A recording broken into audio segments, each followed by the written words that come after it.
All right, so we won't belabor the moment. Welcome everyone, and to what we know will be an exciting discussion with Dr. Mary Murphy, the author of Creating Cultures of Growth.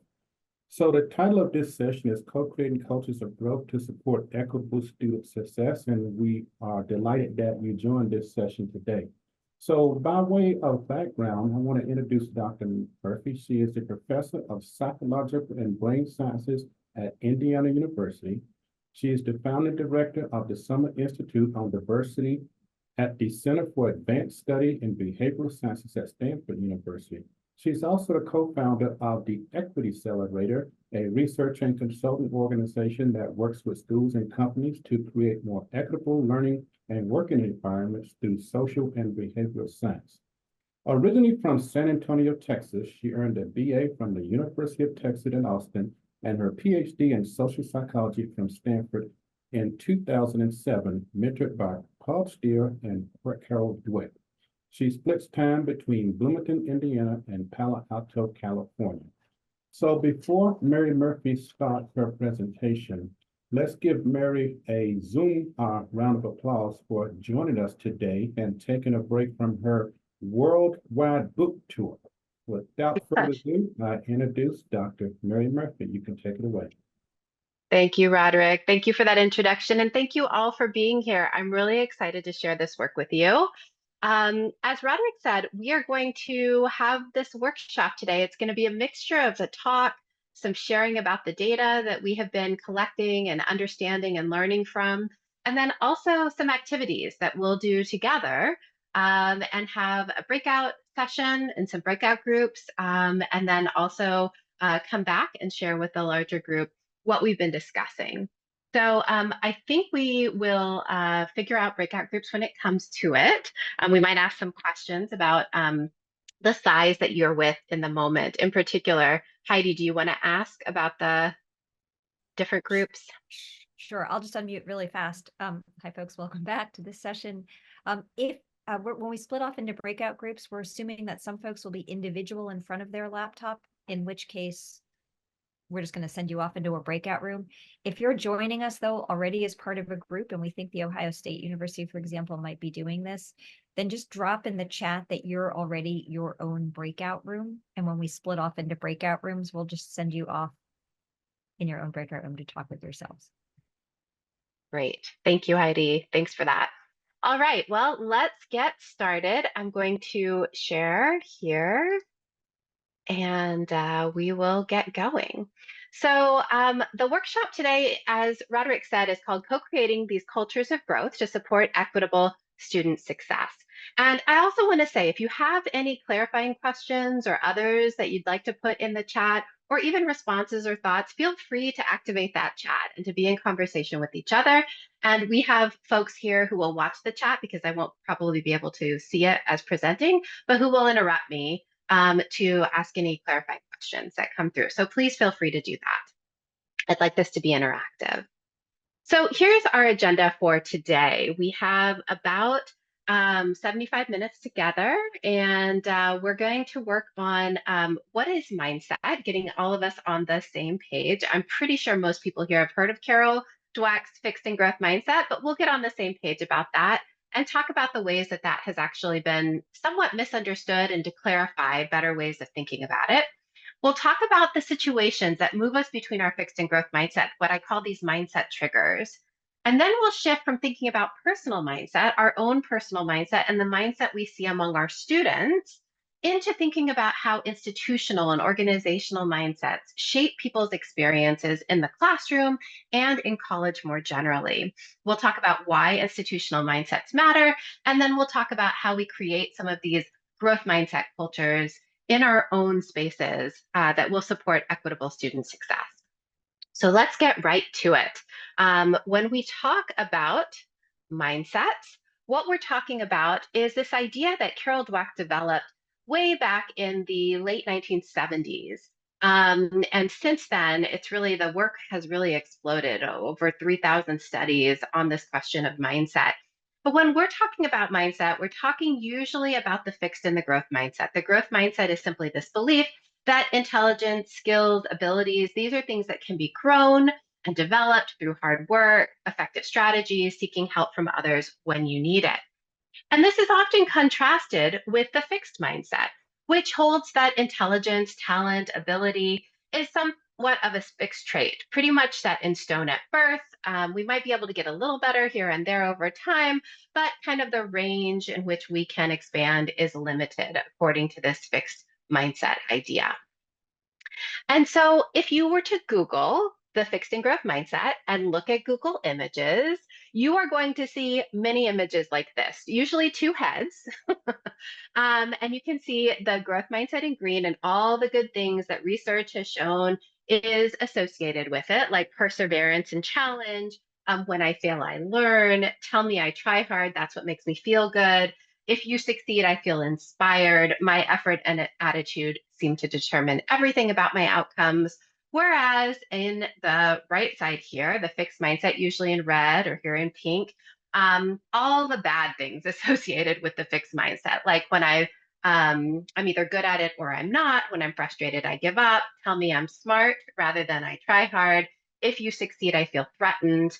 My abilities rather than my effort determines everything about my success. Now, why do I call this the old way of thinking of mindset, or what I call version 1.0 of mindset? I will say that as Carol's ideas of mindset and the mindset scholarship really started taking off, it got kind of simplified into these memes. And I think this is problematic for a couple of reasons.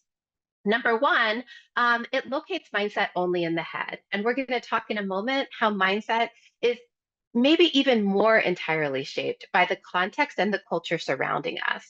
Two, it asks you, what kind of mindset do you have? As if you have to choose one or the other. I have the fixed mindset or I have the growth mindset. And there's almost nothing I can do about it, right? It's like a very ironic, if you're following me, kind of a ironic and funny way to think about mindset is very dichotomous and one or the other, a very fixed way of thinking about mindset. And three, if mindset is located in the head and it's relatively unchangeable, except for at the individual level, then the solution becomes an individual focused solution. And that's where we've seen a lot of the interventions focus is how to change students' mindsets, students' beliefs, and really looking at how changing individuals' mindsets might impact their outcomes. And that work has been successful, but it leaves out completely how we change our environments. And what the research I'm going to show you suggests is that by changing those environments, you do change individuals. So instead of thinking about an individual solution for a structural problem, right, we want to focus also on the structure and how we can actually shape our environments for equitable student success. So if we don't want to think about mindset as this like false dichotomous way, fixed or growth mindset, right? And obviously everyone knows growth mindset is better than fixed, right? What is the better way of thinking about it? Well, this is what I call mindset 2.0, which is really this idea that people have both mindsets. And this comes from years of experimental research showing how easily people can be primed and moved between their fixed and their growth mindset, suggesting that we have access to both of our mindsets all of the time. And so it becomes important then to understand the situations that move us and our students between the fixed and the growth mindset. What are the situations that actually move us along this mindset continuum? So that's where we get into mindset triggers. And we are going to take a look at these 4 replicated, robust triggers that we see across the literature. I'm going to give you some examples and some stories of each one so you can really understand what they look like, what they sound like. And as we go through this part of the workshop, I'd really like you to be thinking about where you see, oh, yes, that's one of my triggers. Oh, yeah, I also, relate to that one. Or I see this one a lot in my students.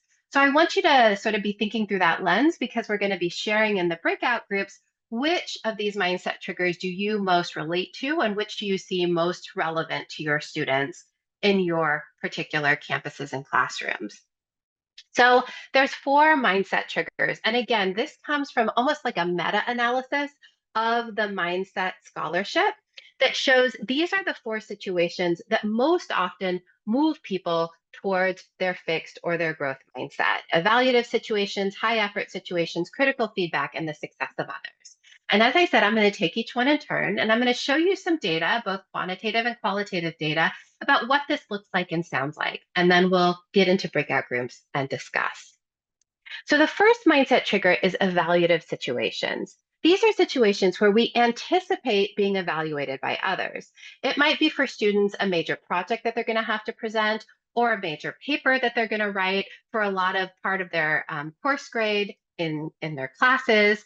It might be a moment that people have to deliver a speech, or for us as faculty, sometimes when we're brand new faculty, evaluative situations are giving a lecture or putting together our tenure packet or a promotion packet. We are anticipating being evaluated by others.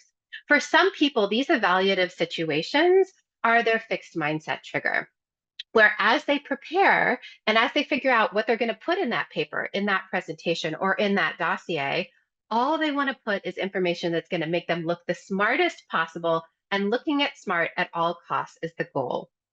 Whereas if this is your growth mindset trigger, some people consider these evaluative situations as opportunities to learn at all costs. And so they might put in different things. They might put in some of the struggles that they had along the way on their tenure track, for example, that really kind of how they dealt with those challenges made them the instructor or the faculty member that they are today. Or for students, talking about the challenges they had in the group work that they did, how they overcame that, and how that impacted the outcome of their project. That shows that they're in their growth mindset, and they make different presentations with different content. I see this a lot when people give talks where for some people, as they prepare their talk, they're not going to leave any time for Q&A, right? Because they don't really want people to question the ideas or the work that they have put forward. That's showing moving from the fixed mindset in evaluative situations. So this comes from some qualitative data, and I'm going to show you some qualitative data for each trigger so you can get a sense of what this sounds like. So if this is one's fixed mindset trigger, we hear a lot of things from our qualitative work from students that say, listen, the main thing I want when I do my work is to show you how good I am at it. Versus those students who are triggered by evaluative situations toward their growth mindset, they say things like, it's much more important for me to learn things in my work than it is to get the top grades. We also see that whether this evaluative situation is a fixed or growth mindset trigger influences how we respond when criticism actually does arrive. So if there's critical feedback, what we see is that people then, because they're set up to defend how smart they are, will ignore useful negative feedback when it comes, saying things like, ugh, she doesn't know what she's talking about. Whereas if this was your growth mindset trigger in these evaluative situations, you are prepped and primed for learning. And so what we see is that when criticism actually arrives, we see a different response. Students say things like, wow, that's really helpful. I understand it better now. I'll try a different way. So let me give you an example of what this looks like in real life. So you probably have seen The Last Dance, Michael Jordan's, Netflix special on him, the documentary. But for those who don't know, in 1978, Michael Jordan did not make his high school varsity team. At just 5'11", his coach thought he was not tall enough to play basketball. So what did he do? Every morning and every day after school, he would go to the local basketball court and he would shoot baskets from different parts of the court, methodically moving from place to place within the court. And he wouldn't count the shots. He had to make a certain number a day. And he wouldn't count the shots unless they didn't just go in the basket, but they went in the basket without hitting the rim. That was him practicing mastery of the sport. And what he did here is using this growth mindset after this evaluative situation, knowing he was going to try out again and have this new evaluative situation in front of him to really practice, to learn and figure out how to better his craft. And he talks about this in his own biography, in his own work. He said things like this: I've missed more than 9,000 shots in my career. Notice that he's counting. I've lost almost 300 games. 26 times I've been trusted to take the game-winning shot, and I missed. I failed over and over and over again in my life, and that is why I succeeded. So this is what on the far end of the mindset culture continuum, right? What it looks like to be triggered towards a growth mindset from evaluative situations and critical feedback. The second mindset trigger is high effort situations. These situations are situations where we are asked to do something that we've never done before. It might be a new type of class, it might be a new type of major, it might be a new type of work that we are actually undertaking in our own scholarship as instructors, or a new area that we're focused on as advisors, for example. And these high effort situations often trigger us either towards our fixed or our growth mindset. If this is our fixed mindset trigger, the reason it moves us towards this fixed mindset where I feel like I either have it or I don't is that our belief is that it should come naturally. So if I have to put in a lot of effort, it might mean that this isn't natural to me. It might mean that I'm not good at this, right? Whereas if this is our growth mindset trigger, these high effort situations, it actually helps support us even further to go down our growth mindset, because the belief is that hard work, good strategies, help from others is the key to mastering this new domain or this new kind of work that I'm being asked to do. That's the high effort situation in practice. So what does this look like and sound like from people in our qualitative research? We see this in quotes like, in the fixed mindset trigger, to tell you the truth, when I work hard, it makes me feel like I'm not very smart. Or if it's a growth mindset trigger, the harder you work at something, the better you'll be at it. We also see that this affects whether people respond to obstacles with more of a persistence lens or a disengagement lens. We see that if high effort situations, feeling like you have to try hard, means that you're not naturally gifted or good at a particular thing, when those obstacles show up along the way of trying to figure out this new work, we see people giving up easily. They say things like, "What's the point? I'm never going to be good at this," as soon as they encounter difficulty. Whereas if this is our growth mindset trigger, we see people persisting and, in fact, pivoting, trying to adopt a new strategy in a context. They say things like, "Looks like I just haven't figured it out yet. I'll try a new way next." And so you see that persistence as the behavioral outcome from having this high effort situation trigger us towards growth instead of fixed mindsets.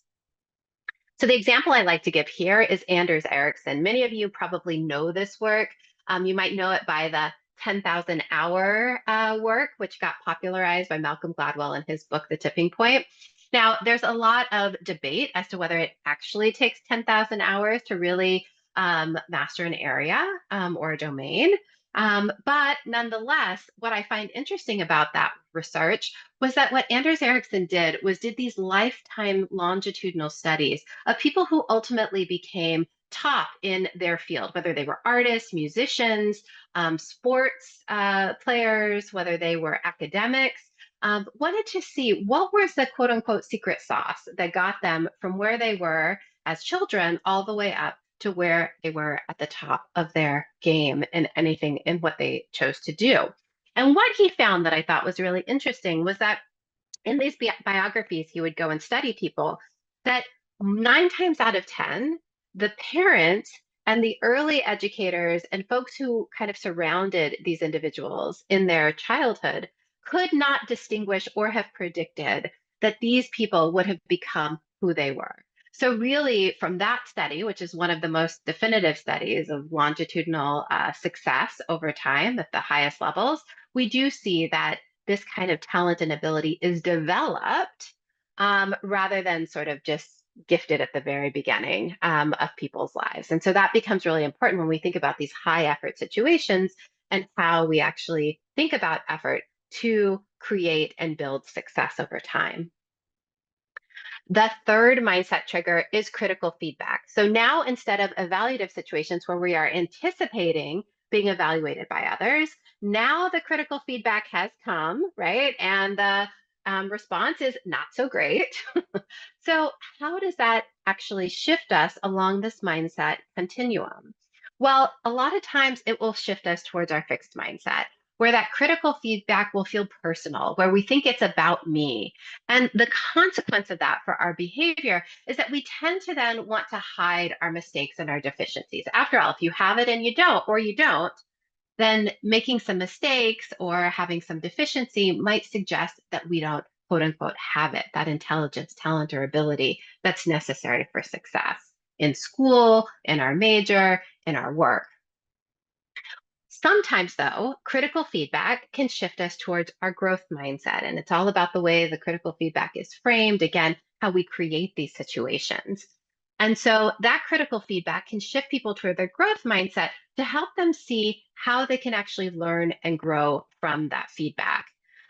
We see people when they're shifted toward their growth mindset, instead of shirking and hiding from mistakes and deficiencies, we see them confronting their mistakes, making them public, really figuring out ways to share that with people who could then help them support and think of new strategies to actually improve their work and their next steps.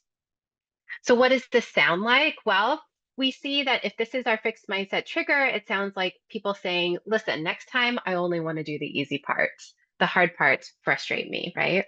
Or if it's your growth mindset trigger and the critical feedback comes, you see people accepting that feedback. It was really helpful. I'm going to try that now. The last mindset trigger, number 4, is the success of others. And I like to say in academia, this one is rampant. It's the quote unquote frenemy trigger, where you might watch other people's careers and kind of see the awards and the publications and the grants that people are getting. Students also watch each other and see who is praised in the class, who is getting benefits of people's attention and time in class and out of class. And so for some people, seeing the success of others really triggers them into their fixed mindset, along that mindset continuum toward their fixed mindset, where they think that success is relatively zero sum. And what does that mean for their behavior? It means that people will start to do anything to outperform others, to show that I am one of the stars. I'm one of the geniuses in this context, right? And so you see people taking shortcuts. They might engage in some unethical behavior. They might leave people off calendar invites. They might forget to acknowledge other people who contributed to their success in order to show that they are one of the ones that, quote unquote, have this talent, intelligence, or ability. For others, we see the success of others really triggers them to their growth mindset. That when other people are winning awards and having publications, they find themselves able to find inspiration in the success of others. And that looks behaviorally like really talking to people who are successful, learning from others. How can I improve the self by figuring out what they are doing? And so what does this look like and sound like? This looks and sounds like differential engagement with your peers, right? If we feel threatened by the success of others, we hear things in our qualitative research like, listen, she's just so good at that. I look really dumb compared to her. Versus, wow, she's so good at that. I'll ask her what she does to prepare. Not to say that I'm going to do exactly what she did in order to be successful, but maybe there's some strategies that I can authentically adopt for myself in my own particular way that might help me move forward. So at this point, we're going to get into some breakout groups. And what I'd love to have you all discuss is among yourselves, where do you see the fixed mindset showing up for you and your students? And I'm going to put this slide up for our breakout groups. It describes each of the 4 mindset triggers. And I'd love for you all to discuss. And then we might hear a couple of sharebacks from the groups to see which mindset triggers did you identify, and what thoughts do you have about managing some of them, either for yourself or for your students? So I will now turn it over to Heidi, I think, who's going to help us with the breakout groups. Well, Mary, that was a great presentation. So one of the things that I'm curious about, as a young PhD student, when you realize that there were challenges with this whole notion of growth mindset, in terms of either have a growth mindset or a fixed mindset. So what actually motivated you to go into your doctoral advisor's office and present a challenge with the way that growth mindset, which was so very popular, was being practiced in educational context? That's a great question, Roderick. And I'm happy to share this like mindset culture origin story with you. So basically, in the PhD program at Stanford, it is traditional for PhD students to present their research to faculty every year in a seminar. And so there's different area seminars. And I was in one of these seminars supporting a friend of mine who was in the fourth year of the PhD program. And he was presenting, his life's work, the last few years of his research. And all of a sudden, the right-hand side of the room, he's in the middle of his presentation, and a faculty member just blurts out, well, it's clear the fatal flaw in all of this work is ABC. And everyone's quiet. We all look at this guy like, what is he talking about?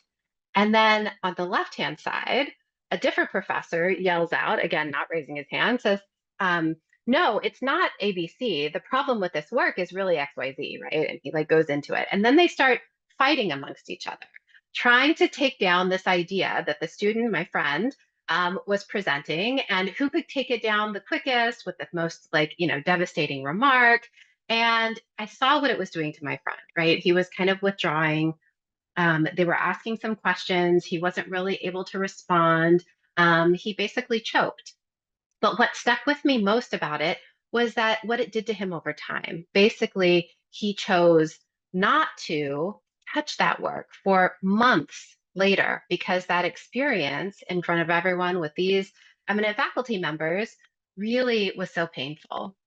So 2 weeks later, I'm in a different seminar series, and faculty there are equally eminent faculty, equally decorated, but they are approaching student talks totally differently. In this context, the faculty are still fighting the weaknesses with the students' problems and their projects, but instead of kind of fighting to see who's the smartest in the room and who can take down the students' ideas the fastest, they're trying to brainstorm together to see who can have the best ideas for improving the work. So they're saying things like, oh, she should include this new measure, or she should work with this different population. And I see what it's doing to the students. The students are there and they are able to engage with the questions. They're able to brainstorm with the faculty. And they left really motivated because they had strategies that they could apply tomorrow, the morning, to improve their work. And so I felt like these two contexts really had different theories of motivation at the core of them. Like one is a prove and perform, whoever makes it sink or swim kind of environment. And the other one is much more around learning and development together. This is how we get better. And it felt like mindset. So I go down the hallway to Carol Dweck's office. She had just arrived from Columbia to Stanford, so she was new to the department. And I kind of knock on the door and I'm like, Carol, I know we've been thinking about mindset for years and years and years as a quality inside our head. What's your mindset? How does it affect you? What's my mindset? How does it affect me? But what if mindset doesn't just exist in our head? What if mindset is a cultural feature that also exists in these environments and these groups and how we interact with each other? Who's smart and who's not? Who's capable and who isn't? How do we learn and grow and develop together? And I said, has anyone ever thought about mindset this way? And she looked at me and she kind of blinked a couple times in her Carol way. And then she said, no, Mare, no one's ever thought about mindset this way, but we should do this together. And so that began then 15 years of research that Carol, myself, and our students have really been pursuing to look at how mindset culture is created and sustained and how it actually influences everyone in those environments. So it came from the PhD. And also, I'm so grateful to Carol that she responded from her growth mindset when I, as a lowly graduate student, pointed out there might be a big part of mindset missing from the way that we've been thinking about it. Well, thank you very much for walking us through that. So the next question here is in terms of co-creating this culture of growth, I want to look at it in the context of engaging students from historically underrepresented populations, those who have been numerically and systematically underrepresented. So in your book, you have this passage here. You typically start with the experiences of those who are negatively stereotyped and historically underrepresented, as these individuals tend to be more vigilant to matters pertaining to culture and values. So given that particular passage, how do we as faculty, staff, and administrators engage students from these populations in co-creating these cultures of growth in learning and working environments?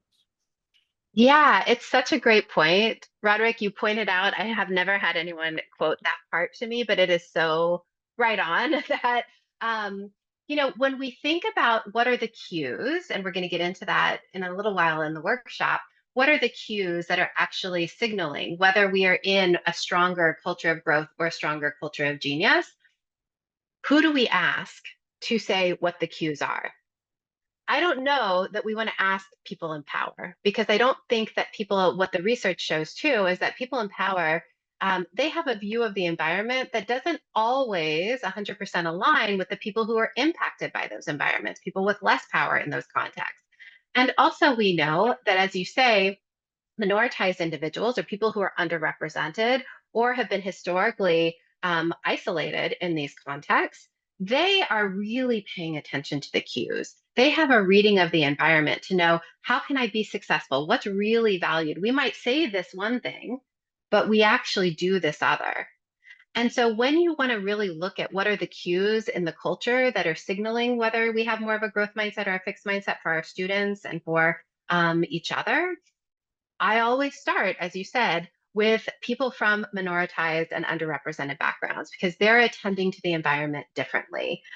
They're going to have I think, more accurate view of the ways in which we might have some of these value implementation gaps. And that can help us as faculty, as administrators, really identify, oh, I didn't realize that the way we do our qualifying exams is actually very fixed minded. You either have it or you don't, you're in or you're out. Or I didn't realize that what we were saying in this particular evaluation, our third year evaluation, our fourth year evaluation of students, or our end of the term evaluation is actually communicating these ideas to them. And then they give us very specific ways that we can restructure the environment to move from fixed mindset to growth mindset. So those are everyone is a culture creator in environments, but I want to say that individuals from underrepresented and minoritized backgrounds or systematically disadvantaged backgrounds, they're going to have a view on the culture that's going to help us identify how to make it more equitable, inclusive, and successful for everyone. Well, thank you again. So I think I have time for one more probe here. And so Okay. in this work, you talk about, the fix, and you also talk about the growth mindset. In higher education, we're trying to get faculty, staff, and administrators from moving from a deficit view of students to an assets view of students. So how do we use the research on fix and growth mindset to help us move past this deficit approach to how we view students in order to make sure that all students in an environment where they can thrive and reach their full potential?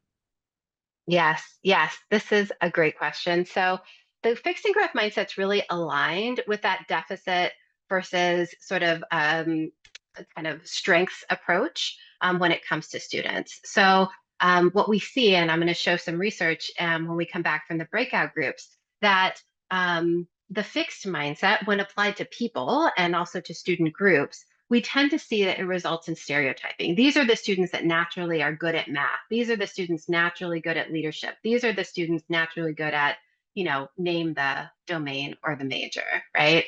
And so we see that actually reifies stereotypes. It's a deficit approach. These are the good ones and these are the not so good ones. These are the ones that are going to, of course, need more remediation or more support, right? And so coming in with those ideas already before we actually interact with students, we tend to start to put people in boxes. And that is really working from that deficit approach. Whereas if we come to students and their experiences and abilities from the growth mindset, it doesn't deny that there are people at different levels of preparation and ability. That's going to be true, but it nonetheless holds that regardless of where people are in the moment, they have the potential to learn, grow, and develop. And then it becomes on us as faculty, administrators, advisors, powerful people in these contexts to really set up the environment to allow students to do that and to support them to do that. You can't just tell students to have a growth mindset when none of the environment is set up to actually support and make that real. So that's really helping to think about students as potential as having strengths that they can then grow and develop over time. So that is another area that we see some overlap with the deficit versus strengths kind of models. And so we have one more here. So even if a faculty, staff, and administrator has a growth mindset and they believe that talent, ability could, expand or grow with hard work, effort, and the right supports, what happens when those institutional individuals are situated in a fixed mindset culture where the policies detrimentally impact their ability to help students succeed? Yep. So what we see, and you'll see this in the work I'm going to show, we find that people's individual mindsets and mindsets of the instructor or mindsets of students are really overridden. The effects that people have, they're overridden by the mindset culture of the local environment. So for faculty embedded in larger mindset cultures of departments or in universities and colleges, you will see that that overriding mindset culture in those environments really shape the extent to which faculty might be able to engage in fixed or growth mindset practices, which are ultimately the things that impact students, is the practices, policies, and interactions, rather than just what we believe in our heads. It's really how they experience it in the world. And so we will see this in some of the data, how the mindset culture, you can have the most growth-minded individual, but if they're operating in these fixed-minded cultures of genius, they won't be able to use or benefit from their personal growth mindset. Okay, so we'll come back, and then I'm gonna back this way. Mary, I'll just say briefly that I was only in my breakout room for like 3 minutes because I just wanted to check around and see what was happening. And I already wrote down 3 notes to myself of things that I need to do differently in conversations with students and with colleagues. So Oh, wow, that's amazing. this is Thank you. triggering great thoughts here. Great. Hi, everyone. So I would love to hear from maybe 2 or 3 groups. Anyone want to raise their hand and share back how the conversation went? And also feel free to put in the chat, which mindset triggers did you all talk about?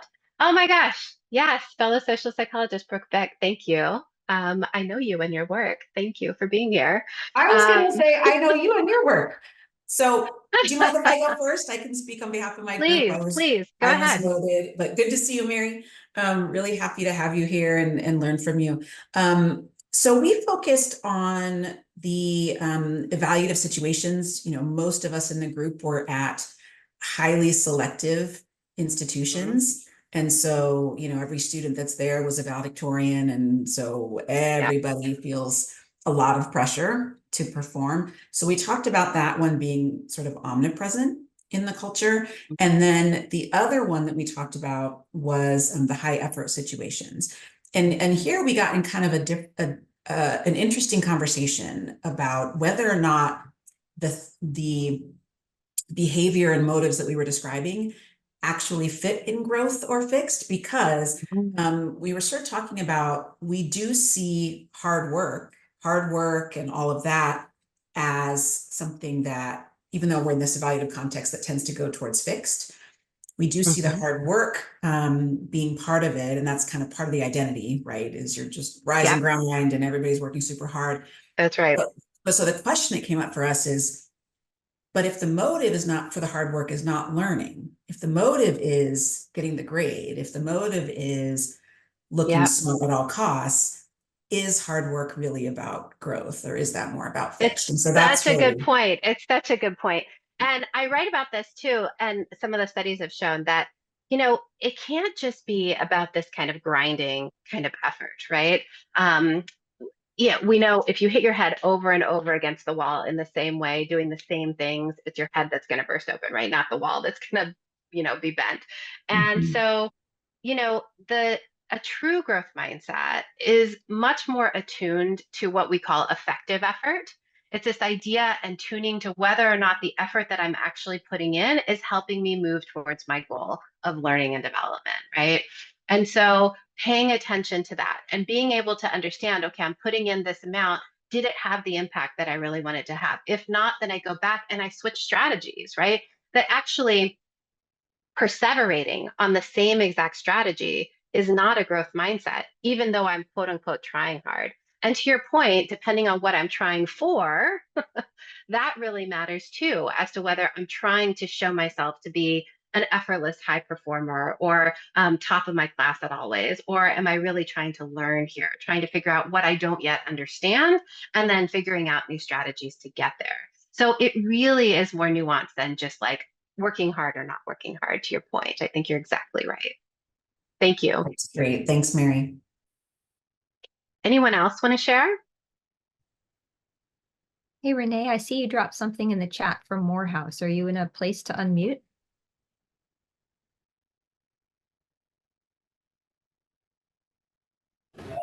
Thank you. Yes, we talked about Hi, Renee. the success of others. Hello. Hey. We talked about the success of others. And so I spoke about how, from my experience, there was a shift going from high school to like undergrad. In high school, there was a push for the UHS, the university high school students, to think about their rankings in terms of being able to say, well, I'm in the top 10%, I'm in the top 5%.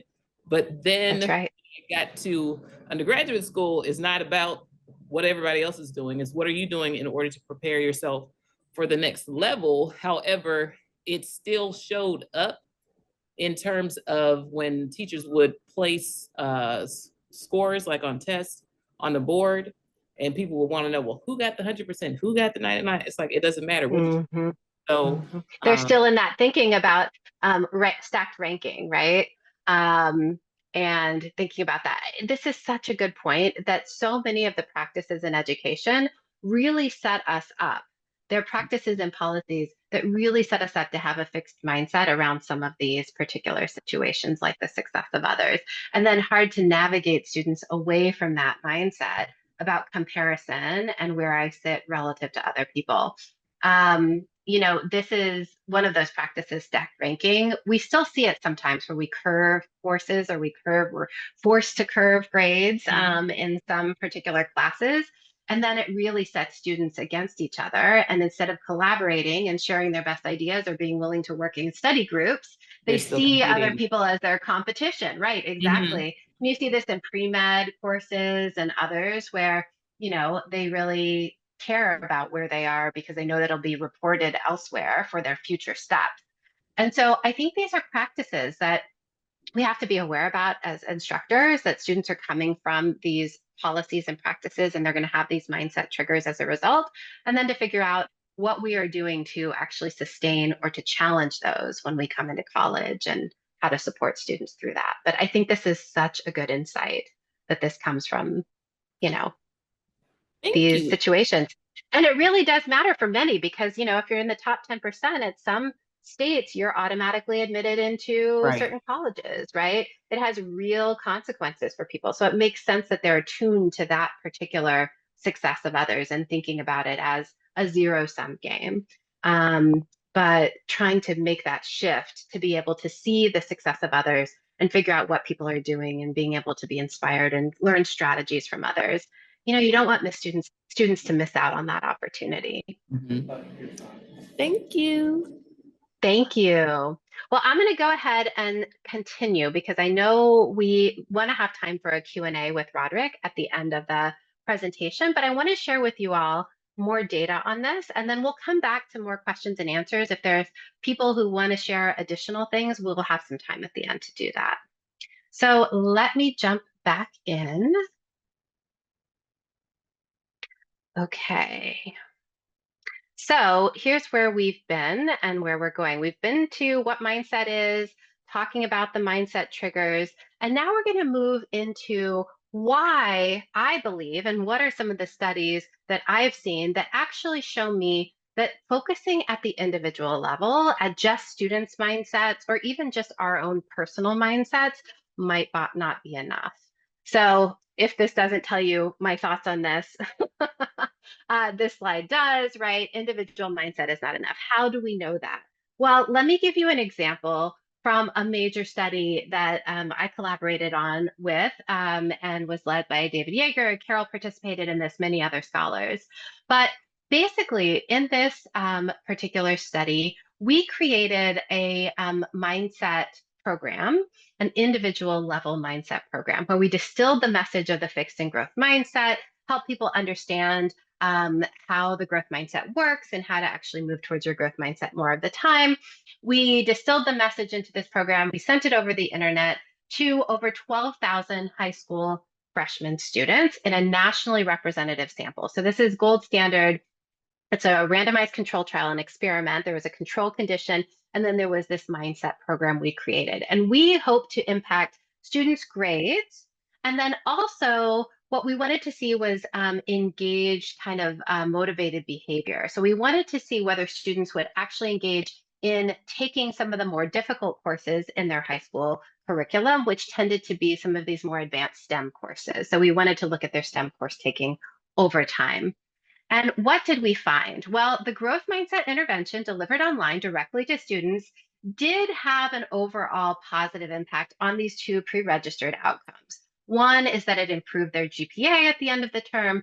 Two, we did see greater enrollment for students who got the program compared to the control group in taking these advanced STEM courses. But we created the study to look at heterogeneity. We wanted to see where it wouldn't have an impact. For whom would it have the greatest impact and for whom would it have no impact? And this is what we found. Where didn't it work?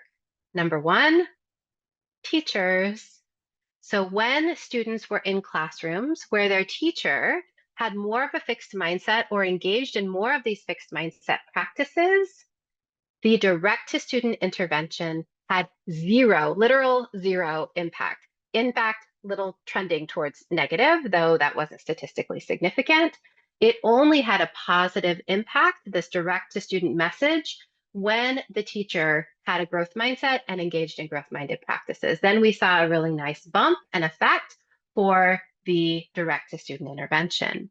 The second place it didn't work at all was when the faculty member had created a unsupportive, I would say a fixed-minded culture among the peers, among students in the classroom. So when students were surrounded by unsupportive peers who, for example, didn't like to take on new challenges, only like to show how smart they were, didn't like to work together to be able to figure out their mistakes and learn from them, then the direct to student intervention had no impact, no statistically significant impact, but had a huge impact when the teacher had created this environment of learning, growth, and development, and when the students were really engaged in some of these challenge-seeking, learning-seeking kind of practices in the classroom as a regular part of their everyday interactions in the classroom setting.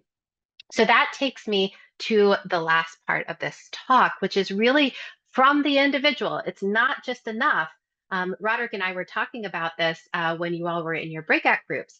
You can have the most growth-minded individual, the most growth-minded student, the most growth-minded faculty member, the most growth-minded advisor. But if they are in larger, fixed-minded, what I call these cultures of genius, where you either have it or you don't, then those individuals are not going to be able to use or benefit from their growth mindset because the larger practices, policies, and interactions are going to be focused in this fixed-minded way.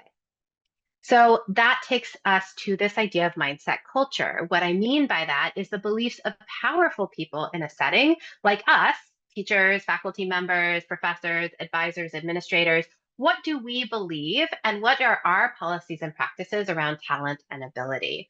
And so just like at the individual level, at the student level, we have a mindset continuum that moves between fixed and growth. So too, we can have classrooms and whole campuses and advising practices that communicate that talent and ability is either fixed or that it's a potential that can be developed. And so how do we know we're in more of a fixed or growth mindset culture at any given time? Well, we look to the cultural artifacts that are embedded in those environments. So we're looking at what instructors and advisors, administrators are saying and doing. looking at the norms of those environments, the policies, the practices, and our interactions with students. And from there, we can see where along the mindset culture continuum we are in any given classroom or any given interaction. So let me give you some examples of what this looks like and sounds like. So I did this study at one institution with all of the STEM faculty. I'm going to show you some of the data from that, but we videotaped the STEM faculty across the course of the term. And even though this was done right before the pandemic, we still found 4 classrooms where the faculty member said some version on the first day of class of, look to your left, look to your right, only one of you is going to be here at the end of the term. Talk about a fixed mindset message. Or listen, if you're not a science person, you should really consider dropping this class. We think that these kinds of messages communicate to students and make them wonder whether they or people like them belong here. Am I a science person? Am I one who is going to be seen as smart, capable, and intelligent here or not? Whereas other messages like this course builds on material from your previous course. If you need to review these concepts, I'm here to connect you to resources suggesting that this is something that's buildable, learnable, and there's resources to help you do that. Or it's normal to be challenged by material at some point in the term. When that happens, please reach out for help, suggesting I'm your partner in figuring out those challenges, the mistakes you're going to make, and the difficulties that you're going to have. We think that these kinds of messages are going to communicate to students the idea that regardless of their background or regardless of who they are as individuals, all students, as long as they're doing these things, reaching out for help, connecting to the right resources, trying the right strategies, can learn and grow in the course. So how might instructors' mindsets influence students' experiences and performance? Well, we think it could have one of 2 effects. If you look at all of the mindset research across 30 years of work, you'd be hard pressed to find a place where the fixed mindset is good and the growth mindset is bad. So we might hypothesize, if we're looking at the cultural level, that a growth mindset culture might have a positive influence for all students' engagement and performance, and the fixed mindset culture would have a bad impact on all students' engagement and performance. That would be a reasonable hypothesis to make. But we also had a second hypothesis, which was that we might see that mindset culture might have even stronger impact on students who belong to groups that are negatively stereotyped regarding intelligence and ability, which is what the mindset is all about. So in American culture, that might be Black, Latinx, and Native American students, first generation college students, low income students, and in STEM courses, women as well. Now, why do we think this might happen? Well, we take students' perspective to come to this hypothesis. If you have a professor who believes or communicates that STEM abilities, maybe it's spatial rotation, maybe it's mathematical computational abilities, maybe it's just interest in STEM, these things are fixed. They can't be changed. You either have it or you don't. You're a math person or you're not, right? We think that this is going to communicate to students that some students from some backgrounds that are positively stereotyped in this area, who have this kind of quote unquote natural ability according to these cultural stereotypes in our society, students that are white, potentially Asian, some Asian groups, as well as men, they're more likely to have this ability than Black, Latinx, and Native students, as well as women in STEM. We think students are going to make this inference of their faculty member when their faculty is communicating these fixed mindset ideas. Whereas if you are a student and you have a professor who communicates that, listen, spatial rotation, computational ability, these things are malleable, things you can learn with effort and by applying the right strategies, right? Doing the problem set, seeking help, coming to office hours. We think students are going to make a different inference in this context, that all students, regardless of their background, as long as they're doing the growth-minded behaviors of putting in the effort and adopting the right strategies, they can be successful in this class. So ultimately, what I'm suggesting is that when we perceive our instructors, and here this is done a lot at STEM because a lot of it was supported by the National Science Foundation, which cares about STEM a lot, that perceiving our instructors, and especially STEM instructors, to endorse these fixed mindset beliefs can create a context of stereotype threat for our students, putting them at risk of confirming in the faculty members' eyes negative stereotypes about their group. How would we know this happens?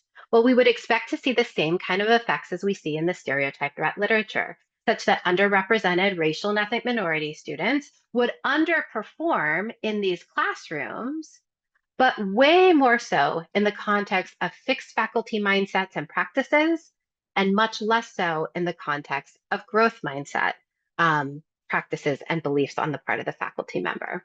So we did a study to examine just this. We did a whole university's study with their entire STEM faculty.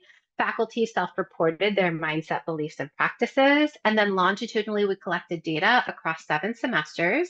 That was 600 courses and over 15,000 students to look at how those beliefs and behaviors actually influence student outcomes. And consistent with that first hypothesis I put forward, students on average performed worse in classes taught by faculty who self-reported themselves to have more fixed mindset beliefs about their students than faculty who self-reported more growth mindset beliefs. And this is students' end of the course grade on a 4.0 scale. But also, consistent with our second hypothesis, we found that the racialized outcome gap was twice as large in courses taught by faculty who self-reported more fixed mindset beliefs. Now, if you have been studying STEM achievement gaps, as I have for many, many years, you're not very surprised by the size of this gap. This is kind of a replicable, sadly, kind of finding that we see across many STEM disciplines. But what I think is really interesting is if you look at the interaction a different way. So what I found interesting was the power of faculty's self-reported growth mindsets to have the racialized outcome gap in these courses. So it didn't close it altogether, notice, but it did substantially reduce that achievement gap. And it put students in shooting form for getting a B or an A in the class. It moved the whole distribution up. So we wanted to understand more about how faculty's mindsets influence students' experiences and their outcomes in their actual college courses. So we did a study where we had over 1,000 first and second year students enrolled in more than 50 introductory STEM courses across 4 universities. And we asked students to report now their perceptions of their instructors' mindsets by answering questions, very Dweckian questions from her scale. The professor in this class seems to believe some students have a certain amount of intelligence, they can't do much to change it.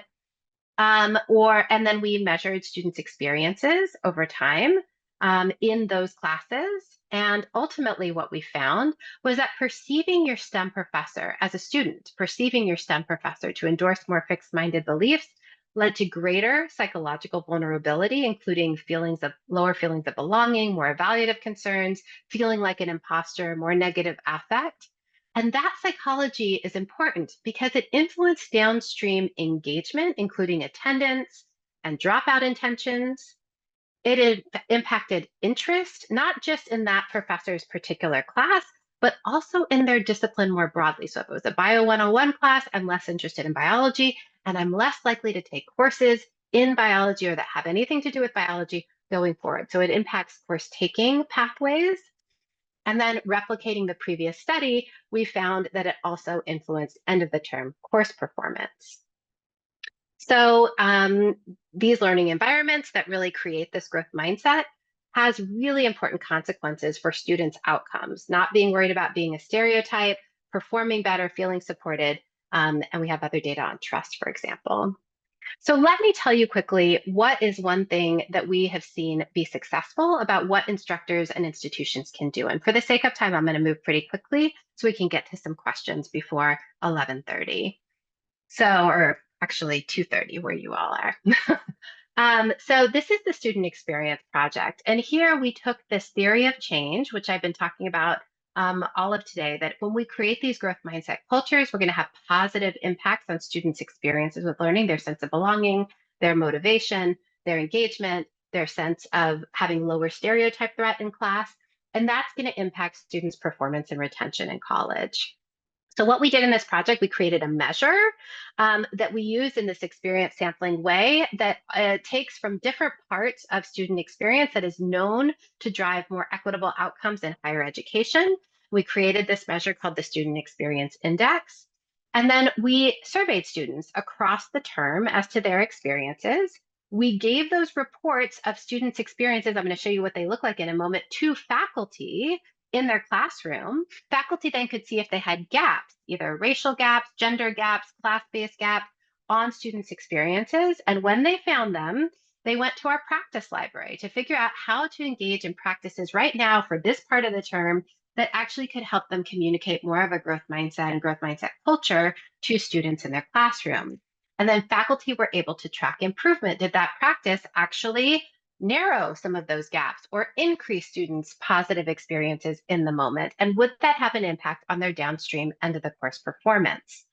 So we have a practices library. All of this is available publicly. All of the practices, all of the videos and workshops are available publicly on Equity Accelerator's website. So you can find them there. This is an example of some of the practices, telling people, especially faculty and STEM faculty who may have never heard of this, what is this idea? What are the key ingredients for doing it? What does it look like and sound like? We also have a section in every practice about what it doesn't look like and sound like, so it doesn't go off the rail.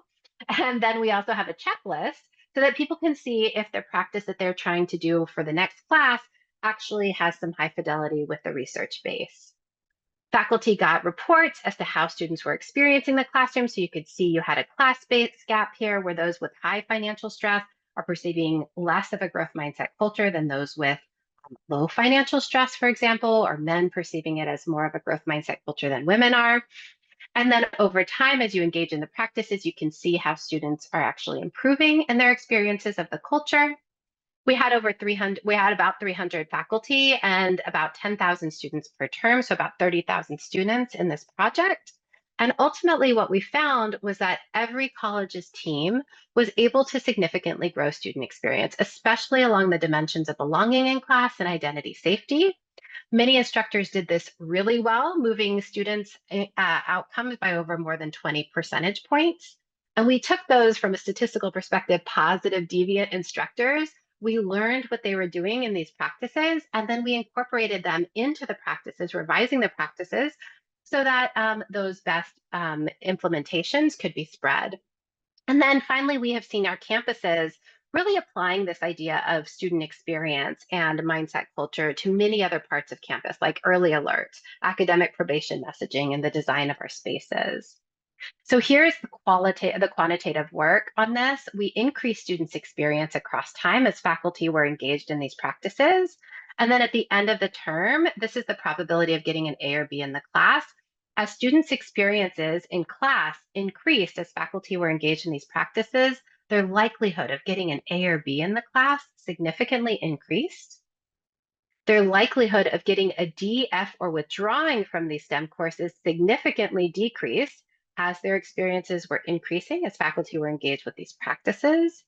And then from an equity perspective, for every student group that we looked at, these are all significantly different differences, such that students from structurally disadvantaged groups all had a significant decrease in their likelihood of getting a DF or W. That's a great outcome. And the biggest effects accrued to racial and ethnic minority students, Black, Latinx, and Native students in this study, as well as the financially stressed students. Those were the largest impacts of having a lower likelihood of DFW in these classes. So everything is digital and scalable here. And I just want to end with this idea that these growth mindset cultures that we can create as culture creators, right?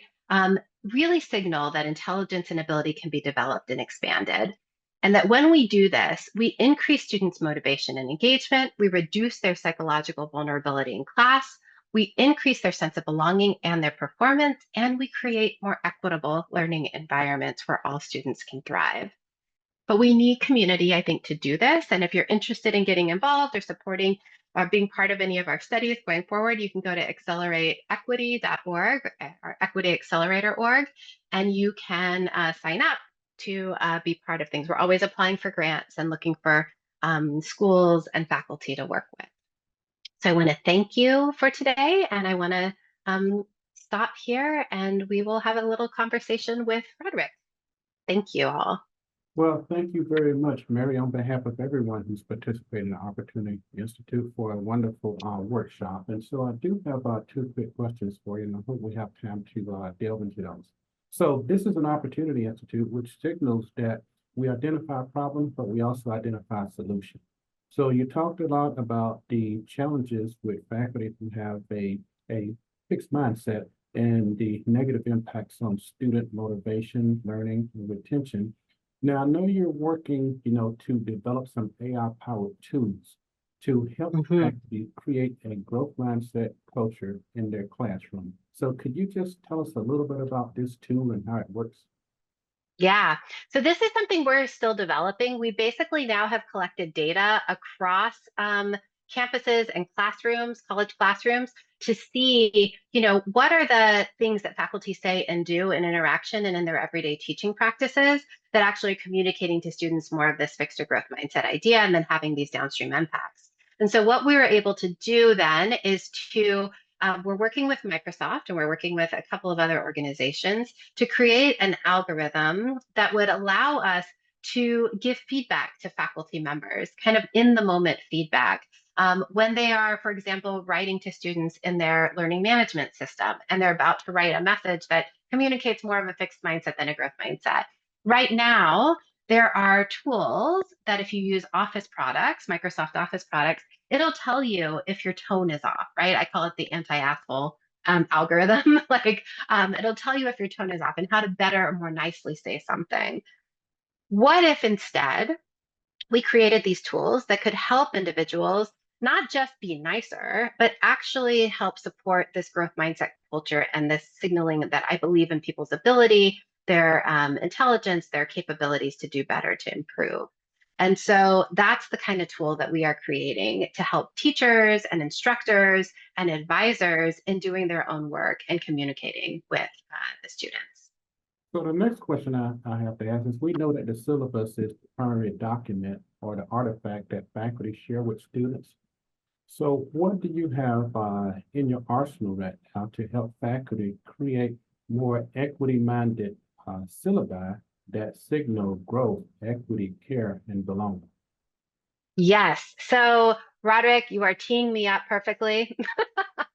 We have developed what's called the First Day Toolkit for faculty members.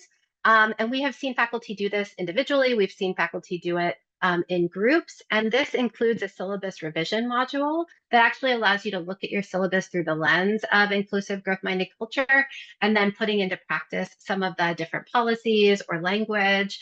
And then also, not just because we know not all students are going to read the syllabus or even remember it, how to actually embed some of these messaging across the term. First, in the first day of class, how do we actually discuss these things explicitly? And then also sort of at the first assignment or first test, how do we come back to these practices or these policies and kind of reiterate them to really create this culture across the term?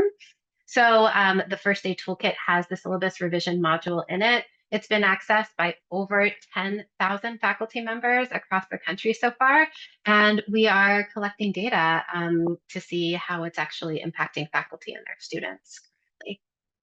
Well, we really don't have time for another question, but one thing I want to chat with you via email that we can share with the group, and this question is going to be, if you can respond later on at some point, is what type of tools have you developed to analyze the content on a higher education institution's website to determine the culture that students are in that institution? So that'll be a question that we want an email response for. But I'm going to turn it over to Heidi now to close this out, because we will actually end at 2:30, which is not normal for me. It's not really normal for anyone, and we're just going on the Opportunity Institute timeframe. So folks, first of all, I want to thank everybody for joining us today. Mary, I want to thank you most of all. I thought I knew a fair bit about growth mindset, and I just found this to be an absolute epiphany. I dropped a link in already for folks who were like, oh my gosh, I can't believe professors say that on the first day of class. Yeah, they do. We all know that. But also there's a workshop on Wednesday about large courses as portals to student success, kind of folks working towards the exact opposite outcome that Mary was describing and that initial concern. So that's it for teams who are here with us. This is it for the scheduled programming from central office for the day. We're going to see you tomorrow again at noon for the provocation. What we do have available to us, and I just want to draw everybody's attention to this briefly is in addition to the coaching sessions, we also have sets of office hours. So this afternoon, we're featuring office hours from Eddie Maloney talking about AI in higher education, office hours talking about amplifying Black undocumented student voices from folks from the President's Initiative, and office hours about supporting neurodiverse student success by Jan Copland. And so those office hours are happening at 2:45. There's team time, tomorrow morning's team time. Tomorrow morning also features office hours before we're all going to join in with Darnell Cole at noon for our next provocation. So that's what's up ahead. Office hours, coaches, team time. And I think that's it, folks. Thank you so much for joining. Mary, thank you so much for joining us at the Opportunity Institute. Thank you so much. You all take care. Bye-bye.